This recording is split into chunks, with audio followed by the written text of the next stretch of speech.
السلام علیکم اسٹوڈنٹ. ہمارا جو ٹاپک ہے وہ سیمپلنگ کے بارے میں تھا. ہم غیر امکانی یعنی نان پروبیبلٹی سیمپلنگ کے بارے میں پڑھ رہے تھے. نان پروبیبلٹی سیمپلنگ کے تین ٹائپس ہیں، جیسا کہ پہلے بھی بتایا جا چکا ہے. سب سے پہلی جو ٹائپ ہے وہ ہے حادثاتی یا ایکسیڈنٹل نمونہ بندی. اس کے بعد جو سیکنڈ ٹائپ ہے وہ کوڈل سیمپلنگ ہے، اور اس کے بعد جو تھرڈ ٹائپ ہے وہ سنو بال سیمپلنگ. جو فرسٹ ٹائپ ہے ایکسیڈنٹل سیمپلنگ، اس کے بارے میں ہم پڑھ چکے ہیں. اس میں محقق اس کے بارے میں ہم پڑھ چکے ہیں، لیکن ایک شارٹ ریویو دوبارہ دے دیتے ہیں. اس میں جو ایکسیڈنٹل سیمپلنگ ہوتی ہے، اس میں جو ریسرچر ہوتا ہے وہ ان لوگوں سے ڈیٹا کلیکشن کرتا ہے جو اس کو آسانی سے مل جاتے ہیں. وہ اپنی کنوینئنس کا خیال رکھتے ہوئے ان لوگوں کو اپنے ریسرچ میں شامل کرتا ہے، جو ان لوگوں کو اپنے سیمپل میں انکلوڈ کرتا ہے جو اس کو ایزیلی اویلیبل ہوتے ہیں. اور اس کے بعد اس کی کچھ خامیاں اور اس کے کچھ خوبیاں ہیں اسی میتھڈ کی. اور اس کے بعد جو تھرڈ ٹائپ ہے وہ ہے کوٹا کی نمونہ بندی. کوٹا سیمپلنگ میں محقق اپنی جو یونیورس ہوتی ہے اس کو مختلف کیٹیگریز میں ڈیوائڈ کر لیتا ہے، اور اس میں ایک اسپیسیفک جو اس نے آلریڈی ایک جو ریشو تھی وہ ڈیسائیڈ کر لی تھی، اور اس ریشو کے اکارڈنگ وہ ہر کیٹیگری میں سے جو ریشو ڈیسائیڈ کی ہوئی تھی اس کا ڈیٹا لینا شروع کر دیتا ہے.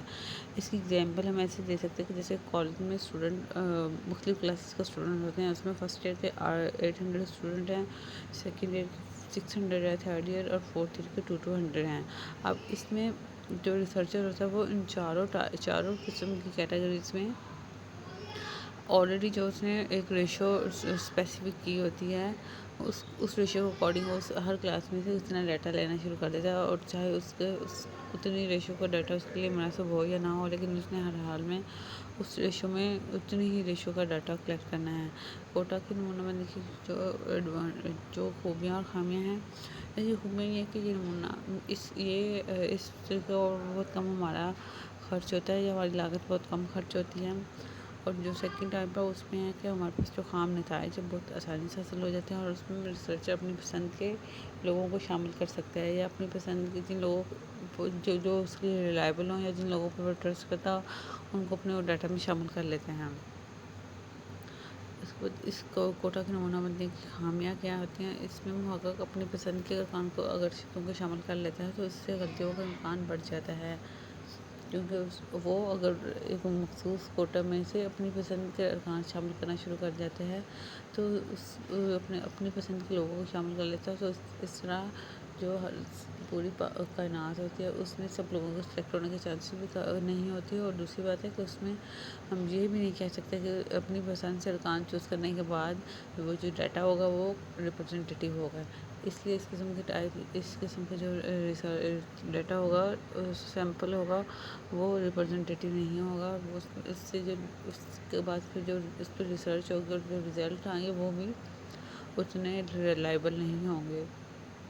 اس کے بعد جو سیکنڈ اس کا ڈس ایڈوانٹیج ہے وہ یہ کہ اس قسم سے حاصل ہونے والی معلومات جو کہ اتنی ریلائبل نہیں ہوتی، اس لیے اس سے ہم کوئی رولس یا کوئی اصول یا پھر کوئی اس میں سے کلیہ وغیرہ اخذ نہیں کر سکتے.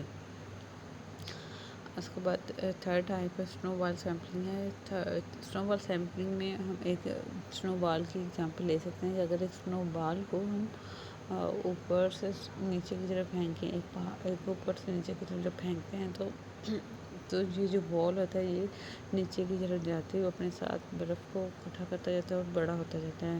اسی ایگزامپل کو ہم لے کر چلتے ہیں، اسی کو ہم سنو بال سیمپلنگ کہتے ہیں، کیونکہ اس میں ریسرچر سب سے پہلے ایک یا دو افراد کو چنتا ہے.